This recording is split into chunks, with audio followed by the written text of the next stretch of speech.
not so many of improvising over the chords. Yeah, I liked the one. I think it was Judy. It might have been Lisa who improvised along with the Chet Baker recording. That was really Yeah, cool. Judy. Yeah.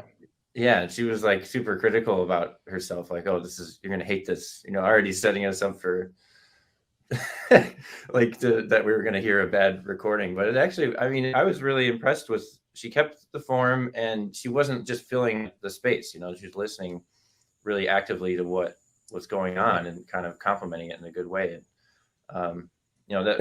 That's super interesting because like I I didn't it's like traditionally when you're like learning jazz like in like a school setting and with all the educational materials that are out there, it's kind of like we're pushed in this direction, reading out of books and practicing with backing tracks. Nothing wrong with all Mhm. those things. But like if you were like before any of those materials really existed, the only option for people was to practice over recordings. Yeah. And there's a lot of ways to do that. And when if you just switch out your backing tracks for actual recordings, and it's okay that there's other people playing the melody and solos happening, but you're going to learn a lot just from listening. And I just like in that example, Judy was listening and she was trying to, and at some point she was like trying to match what Chet was playing, and that's great ear training.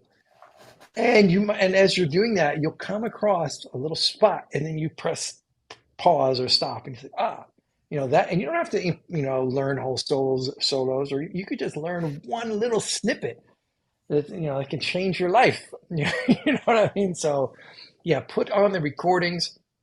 Don't restrict yourselves to only playing with backing tracks. Those are great tools, but if we don't play along with the actual recordings, we're kind of missing out on this huge opportunity, Yeah.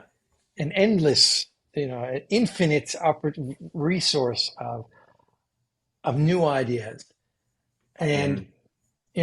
you want to have the sound of the other musicians in there and something to match. If you're just playing with the backing track and there's no other, horn player or singer or, melody voice, what's your point of reference? You don't have one, except for, what might be in your memory. But to have an immediate point of reference of somebody phrasing, somebody's sound on whatever instrument, it's so incredibly helpful. Yeah. Yeah. You just instinctively start to match their sound and their tone quality and what's going on around, their, yes, you just start to copy all of it. Yeah, what Judy said, that was me. Thought the tone was bad. Lisa wants to take credit, which is Well, fine. yeah. So and I said to Judy in my comments to her, just do more of that. That's yeah, you had no idea what the chords were at the time. Well, that's part of what we're learning. Today you don't have any idea of the chords, what they are, maybe, but maybe next time you'll have a better idea, and a year from now you'll know. What it's part of. We're just all working towards the Yeah. next thing. Well, that and like maybe just comment on that. Like maybe you didn't know what the chords were at the time, but you probably picked out some pieces of what the harmony might be. Like you probably figured out it was in A minor on alto. I mean, you at least knew that much. And then after doing it for a little while, you start to pick up some other notes that kind of stand out. That you like if you heard Chet Baker play a G sharp on alto, played a leading tone or something, you would know that that's telling you it's not A minor anymore, or it's the seventh of A minor, or like the dominant chord or something like Yeah. that. So And yeah, and that's one of those things like as far as like discovery is concerned, when you start playing along with these players, maybe you'll hear a particular note in a particular spot, and that will cause you to ask yourself, wait a second, why did he play that note there? And yeah, figuring that out, like, solving that mystery for yourself, because you'll have all like this theory and all these explanations of everything and all, everything you learn, but it's the day that you figure it out for yourself that it sticks with you forever. all of this stuff. We can just tell you all this stuff, and it's helpful.